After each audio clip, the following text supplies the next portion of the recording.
La Caisse des Jardins des Bois-Francs est fière de présenter l'émission Rencontre avec les gens d'affaires de Warwick. Pour répondre à vos besoins financiers, nous sommes la force financière régionale. Bonjour et bienvenue à Rencontre avec les gens d'affaires de Warwick. Aujourd'hui à l'émission, nous vous proposons une entrevue avec la Fondation À Notre Santé. Bonne émission!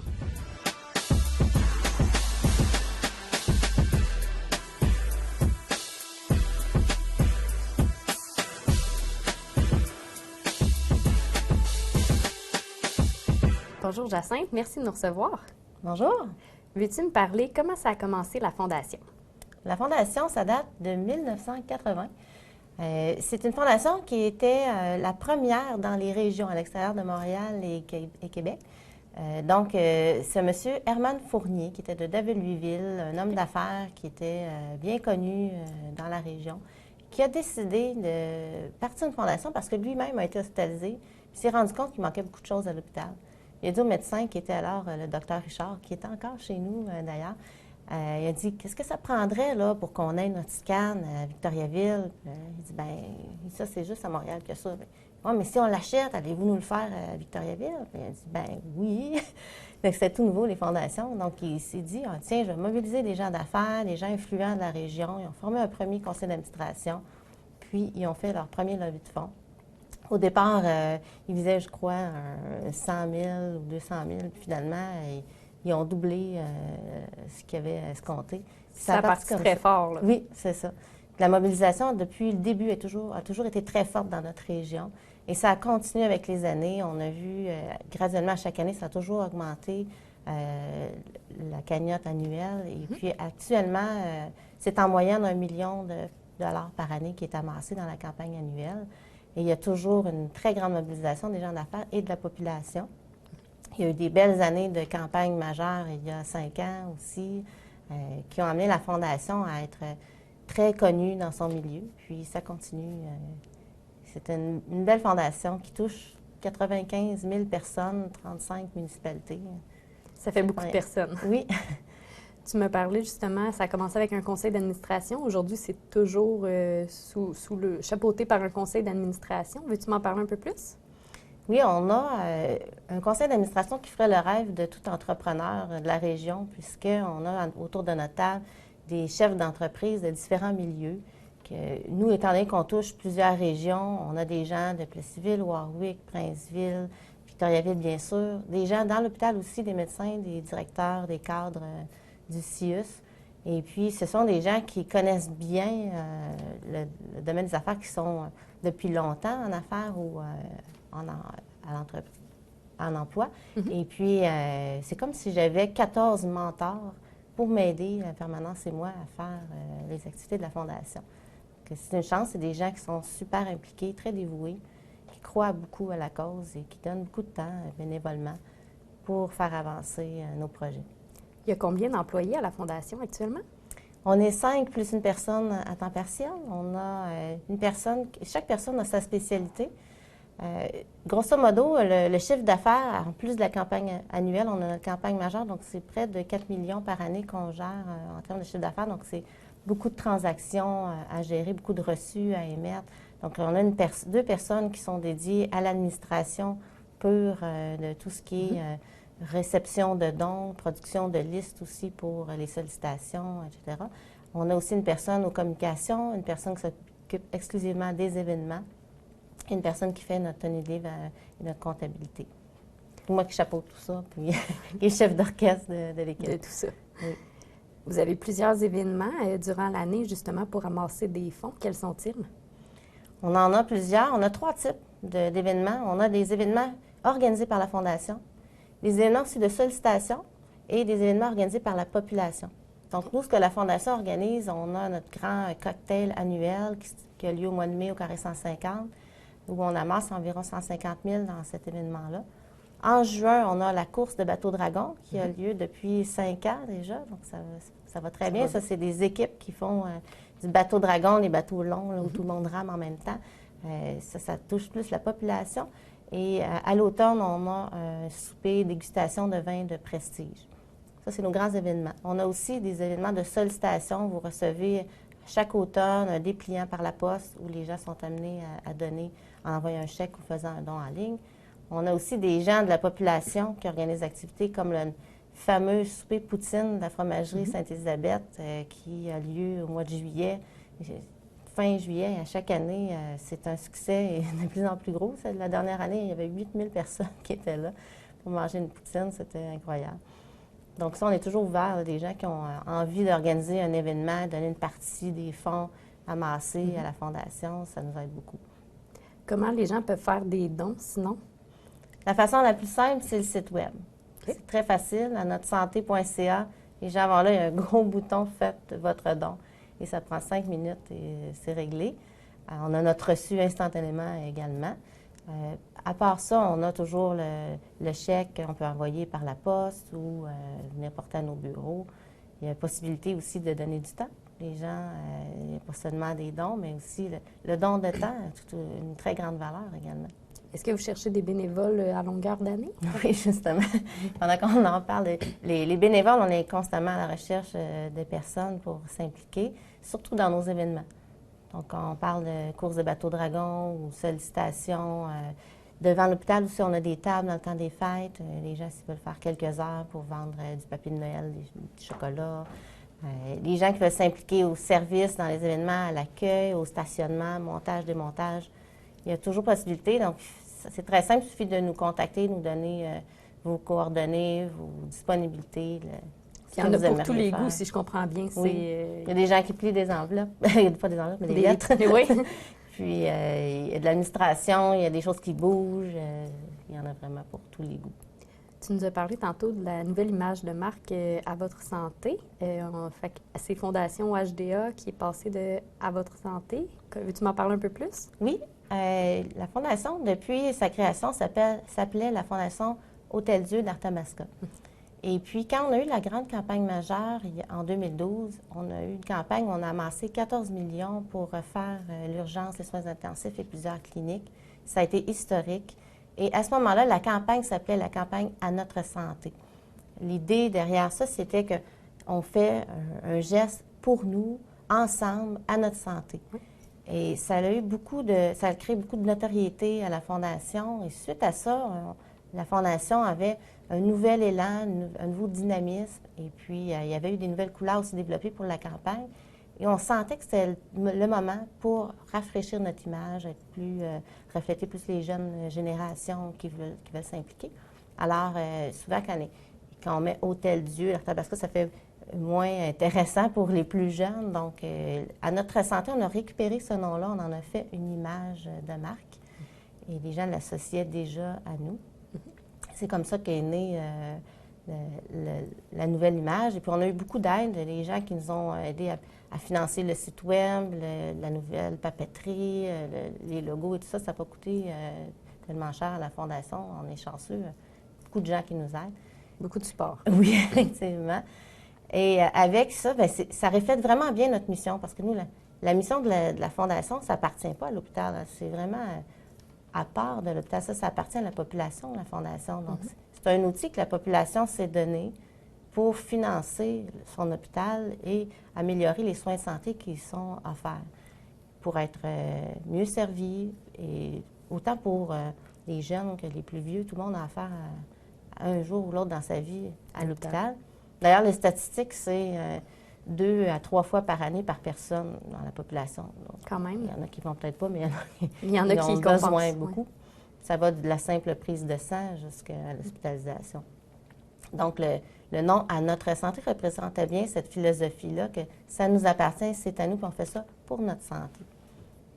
Quelque chose de spécifique à votre fondation aussi, vous avez un conseil d'administration de la relève.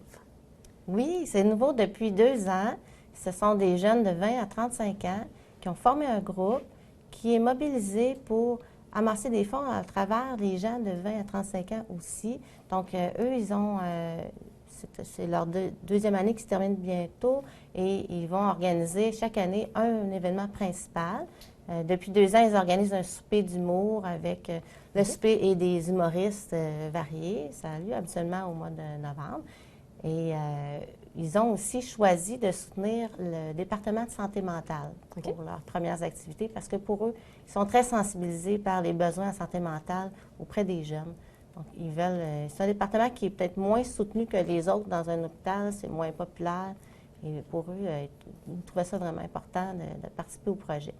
Donc, grâce à eux et d'autres donateurs, on refait une partie du département santé mentale pour améliorer l'accueil et l'hospitalisation des gens qui ont un épisode de soins ou sont plus vulnérables en santé mentale. La Fondation puis l'hôpital, vous avez des projets, il y en a eu plusieurs au cours des dernières années. Est-ce que tu en as qui ont été plus marquants pour l'histoire de la Fondation ou pour toi personnellement? C'est certain qu'on a des grands projets dernièrement dans notre histoire. Avec la campagne majeure dont j'ai parlé tout à l'heure, il y a déjà la clinique d'oncologie qui a été refaite au complet. Donc ça, c'est un investissement majeur pour les traitements de chimiothérapie principalement. Ces traitements-là étaient à l'époque offerts dans le sous-sol de l'hôpital. Les gens étaient entassés les uns sur les autres. Il n'y avait pas beaucoup de lumière. Déjà que c'est pas drôle d'aller faire ça. On sentait que ça valait vraiment la peine d'investir pour améliorer cette clinique-là. Maintenant, c'est très grand, des grandes fenêtres, les gens ont de l'espace, ils ont de la confidentialité aussi, c'est tout aux normes. Et puis, évidemment, on évite aussi que le service soit fermé et déplacé dans un autre centre parce qu'un hôpital ne respecte plus les normes, parfois, il perd le service. Donc, la Fondation peut aider aussi à ce genre de développement-là qui permet de garder nos services et de les améliorer. Ça, c'est un très beau projet. La clinique pédiatrique aussi, c'est un projet, si vous l'avez visité, la clinique, vous allez voir, c'est un endroit génial pour les enfants. Ils rentrent à l'hôpital, mais ils ne se sentent pas à l'hôpital. Ils viennent jouer à l'hôpital, puis ils adorent ça. Mais l'objectif principal, c'est de recruter des pédiatres. Parce qu'avant, la clinique n'était pas dans l'hôpital. Donc, on avait beaucoup de difficultés à aller chercher des nouveaux pédiatres dans la région. Ça faisait des années qu'on cherchait et que ça ne fonctionnait pas. Avec cette nouvelle clinique-là, on a presque des files d'attente. Il y a pleinement de pédiatres, ça va très bien. Et ils sont à même l'hôpital, donc ils peuvent faire leur tournée sur les étages pour les enfants hospitalisés. C'est très pratique. Et puis, ce qui s'en vient avec la nouvelle urgence qui va se construire, c'est un super beau projet. J'ai hâte de le voir se concrétiser, puis là, on est en train de le travailler. L'hôpital, dans les 5 prochaines années, on ne la reconnaîtra plus. Puisqu'on a fait ces cliniques-là, on refait les chambres, on rénove toutes les chambres, on rénove toutes les cliniques externes à l'entrée de l'hôpital, l'urgence, les soins intensifs, le bloc opératoire va être refait. C'est une partie après l'autre qui va y avoir passé. Là. Donc, on n'aura rien à envier au grand centre. On va avoir comme un hôpital neuf. Partout, il s'en fait dans les grands centres. On est très chanceux de pouvoir bénéficier de ça ici. Effectivement. Toi, en tant qu'individu, pourquoi tu as choisi de t'investir pour la Fondation? Moi, en fait, j'ai fait une vingtaine d'années dans le domaine des télécoms, marketing, design. J'ai beaucoup aimé ça. Puis, à un moment donné, je me suis dit, j'ai besoin d'un sens à ce que je fais. J'ai besoin d'aller plus loin, m'impliquer pour ma communauté. Puis, quand j'ai vu passer ce poste-là, je terminais un bac en administration marketing, donc c'était un bon moment. Puis, ça m'a appelée parce que je me suis dit, le domaine de la santé, ça m'intéresse, j'ai le goût de faire une différence. Puis, j'ai appliqué, puis j'ai eu la chance de pouvoir relever ce beau défi-là. Ça fait 5 ans que je travaille auprès de la Fondation. Je ne regrette vraiment pas, parce que depuis que je suis là, je réalise à quel point on a une ville dynamique.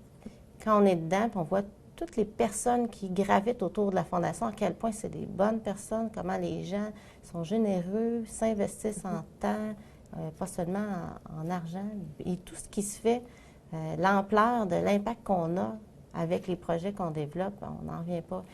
Il faut être dedans pour comprendre à quel point ça fait une différence, puis c'est super motivant.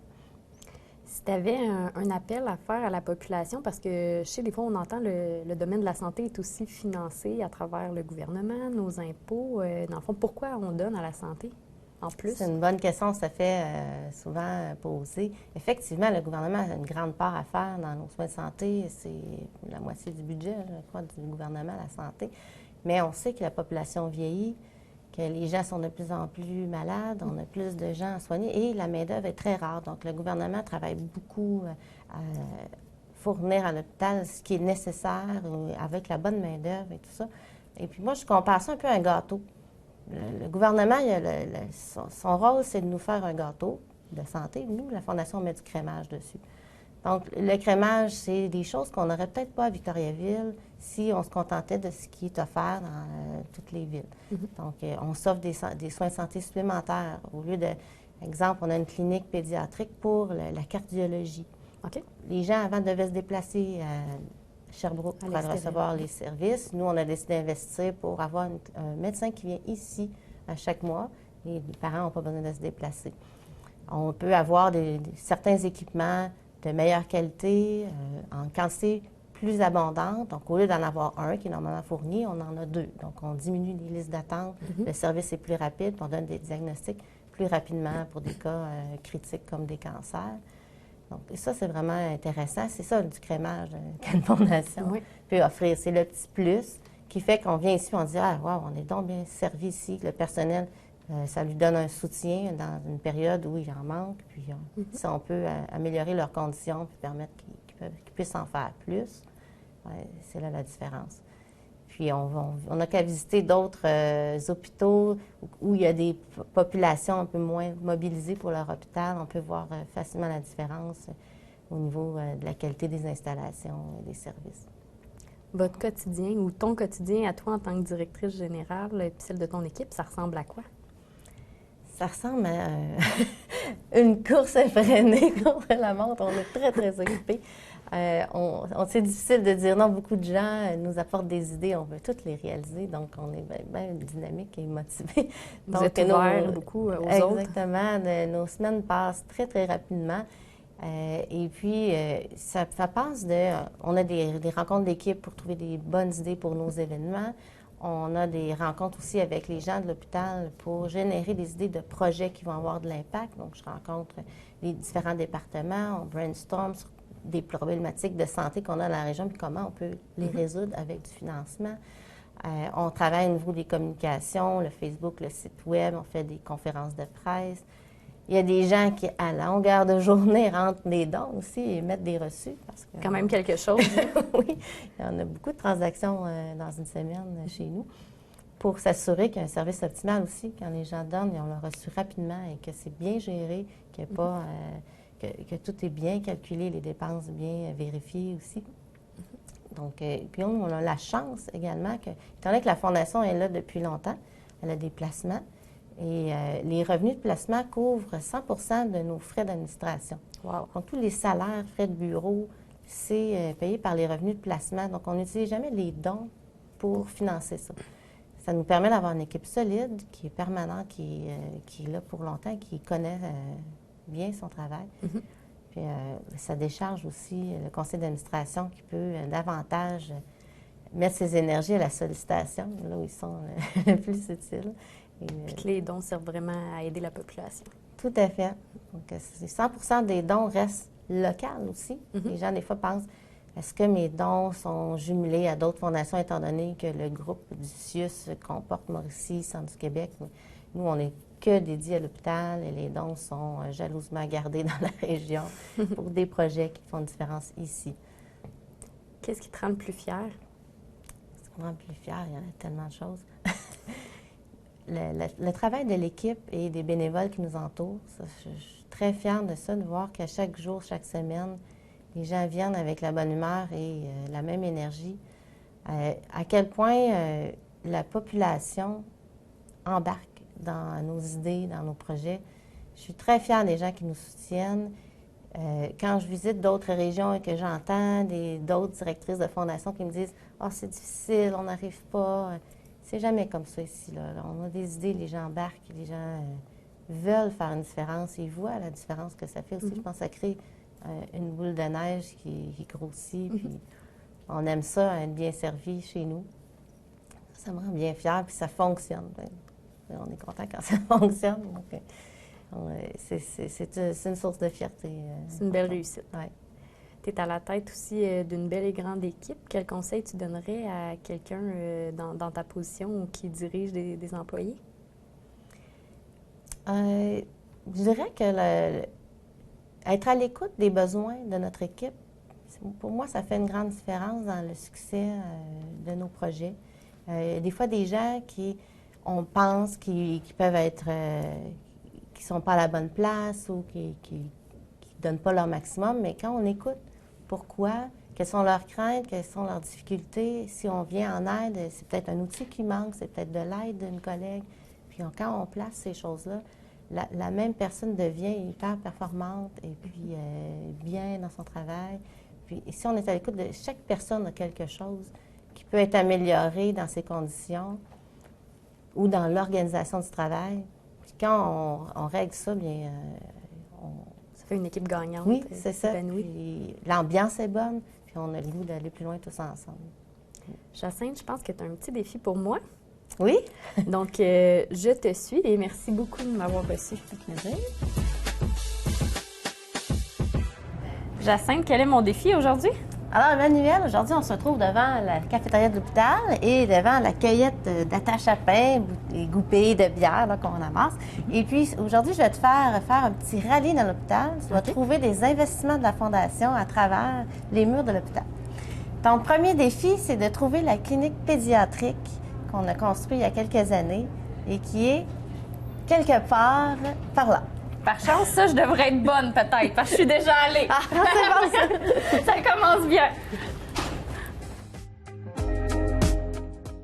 Je veux pas dire de niaiserie, mais je me sens comme dans Occupation double. Moi, de mémoire, c'est par là. Misère. C'est-tu au 4e? Non, c'est ici. 3e, 2e, oui. Ah, c'est bon.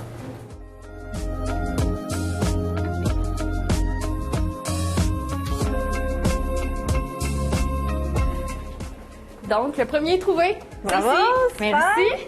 Good job. On entre dessus? Ben oui. Good.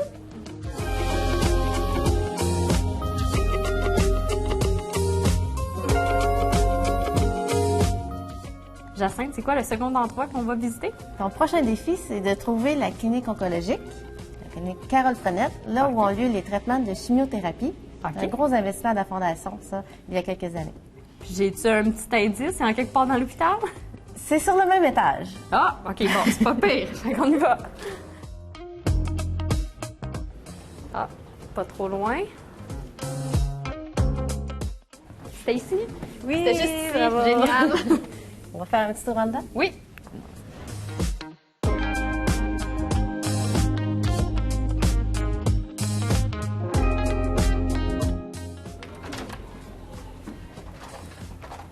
Prête pour un autre défi? Oui. Oui. Troisième endroit. On va visiter le centre de néonatologie, le Parfait. centre naissance-famille. Ah, OK. T'as sûrement ça, déjà oui, visité oui, ça. OK. Parfait, j'y vais.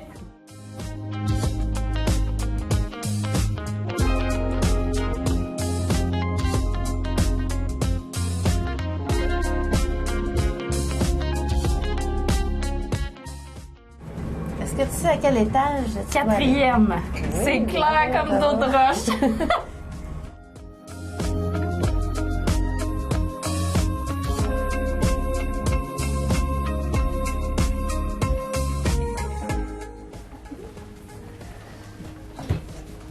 Ça va être juste ici. On peut rentrer.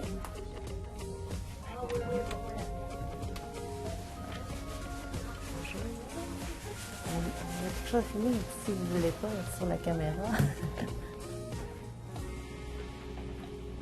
Et voilà, On est ça se arrivé. passe ici. Donc, heureusement, il n'y a aucun bébé aujourd'hui qui est en réanimation, parce qu'ici, c'est la salle de réanimation quand il y a un problème critique. On est toujours content quand c'est vide. Et vous pouvez voir de l'autre côté les incubateurs, les tables de réanimation. Quand on a des transports d'urgence à faire OK, dans un autre centre, adapté. c'est installé dans ça. Prochain défi, ça serait où? Dernier défi, Dernier déjà? oui, essaie de trouver le récent mammographe qu'on a acheté. Oh! OK! Fait qu'on change de département? Oui. OK.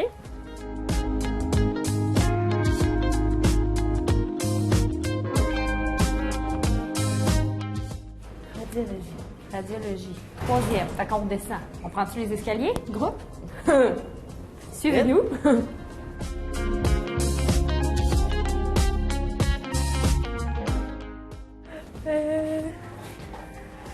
Et boboy. Attendez, là. Ben, radiologie, par là. Oh, mammographie. Yes. Mammographie. Mammographie. J'ai vu le mot.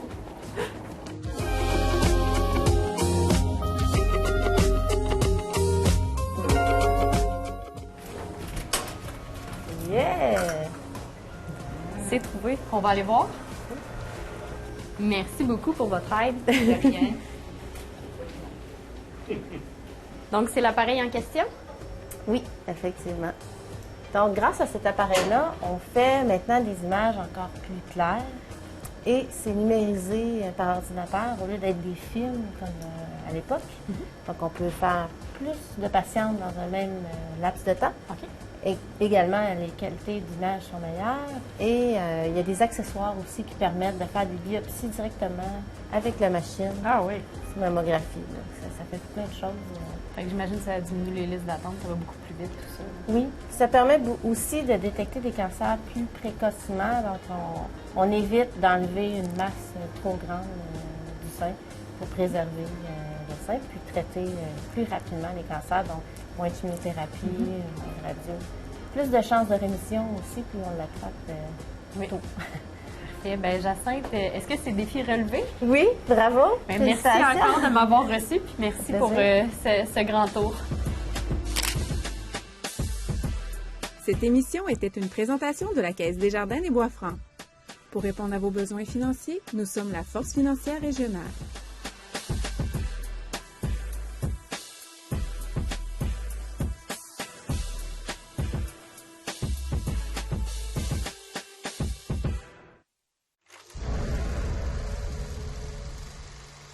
Réparation nécessaire.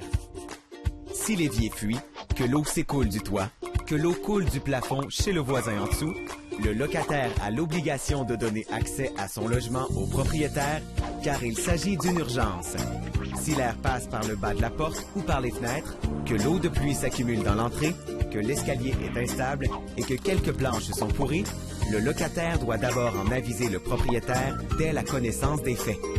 Le locataire doit rédiger une mise en demeure au locateur pour lui rappeler les faits et lui spécifier le temps qu'il lui accorde pour effectuer les réparations et l'aviser qu'une demande pourrait être complétée à la Régie du logement s'il ne répond pas dans les temps donnés. Si le locataire veut effectuer des réparations majeures comme rénover la salle de bain et que l'évacuation du logement est nécessaire pour plus de 7 jours, il doit faire parvenir au locataire concerné un avis écrit au moins 3 mois avant le début des travaux.